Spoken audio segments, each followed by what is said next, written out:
ദീർഘനാൾ നവീൻ പട്നായിക് ഒഡീസയുടെ മുഖ്യമന്ത്രിയായിരുന്നു. 2000 മുതൽ 2024 വരെ തുടർച്ചയായി നീണ്ട 24 കൊല്ലം അദ്ദേഹം ഒഡീസയുടെ മുഖ്യമന്ത്രിയായിരുന്നു.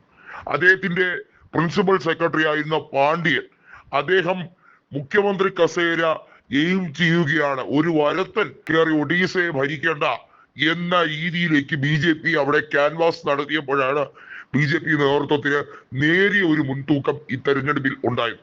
നോക്കണം, 21 ലോക്സഭാ സീറ്റുകളിൽ ഒരെണ്ണത്തിൽ പോലും BJD ജയിച്ചില്ലെങ്കിൽ പോലും അവിടെ നിയമസഭ 50ഓളം സീറ്റുകളിൽ BJD തന്നെയാണ് ജയിച്ചിരിക്കുന്നത്. 78 സീറ്റുമായി BJP ഒന്നാമത് തന്നെയാണ്.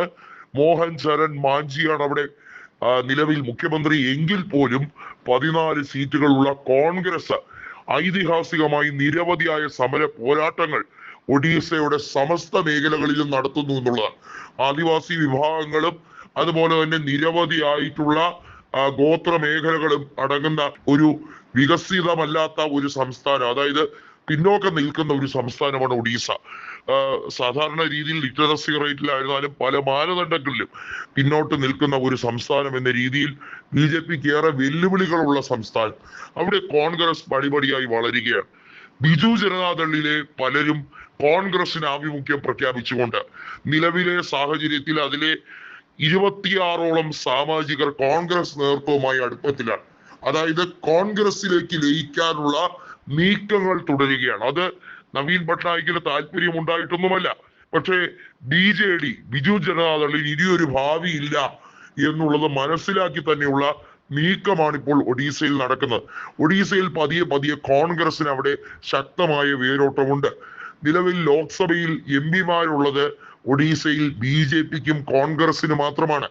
അവിടെ ബിജു ജനതാദളിന് വട്ടപൂജ്യമാണ്. ബിജു ജനതാദളിന് ഇനിയൊരു ഭാവി ഒഡീസയുടെ രാഷ്ട്രീയ മണ്ണിൽ ഇല്ല എന്ന തിരിച്ചറിവിലാണ് അവിടുത്തെ സാമാജികരിൽ പലരും കോൺഗ്രസ് നേതൃത്വവുമായി വലിയ രീതിയിലുള്ള രമ്യതയിലേക്ക് പോകുന്നത്. തീർച്ചയായും അത് അടുത്ത തെരഞ്ഞെടുപ്പിൽ പ്രതിഫലിക്കും. നമുക്കറിയാം, നേരത്തെ ആന്ധ്രയുടെ കാര്യം പറഞ്ഞതുപോലെ തന്നെ 2029 വരെ അവിടുത്തെ നിയമസഭാ തെരഞ്ഞെടുപ്പിന് കാത്തിരിക്കേണ്ടി വരും. പക്ഷെ അതിനു മുമ്പ് പല വിസ്മയങ്ങളും നടക്കുമെന്നാണ് കോൺഗ്രസ് നേതൃത്വം അവിടെ അഭിപ്രായപ്പെടുന്നത്. കോൺഗ്രസിന് ഭരണം കിട്ടുകയാണെങ്കിൽ അത് അപൂർവമായ സംഭവമായി കണക്കാക്കണം.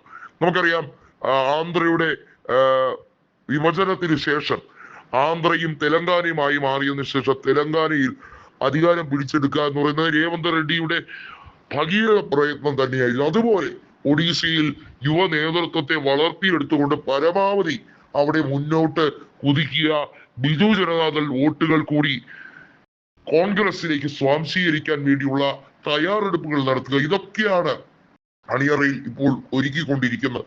അത് വിജയിക്കുകയാണെങ്കിൽ BJPക്ക് ഏറെ നാൾ അവിടെ മുന്നോട്ട് ഭരിക്കാൻ കഴിയില്ല. ഇപ്പൊ തന്നെ സ്വന്തം പാർട്ടിയിൽ വലിയ വെല്ലുവിളികൾ നേരിടുകയാണ് മുഖ്യമന്ത്രി മോഹൻ മാഞ്ചി.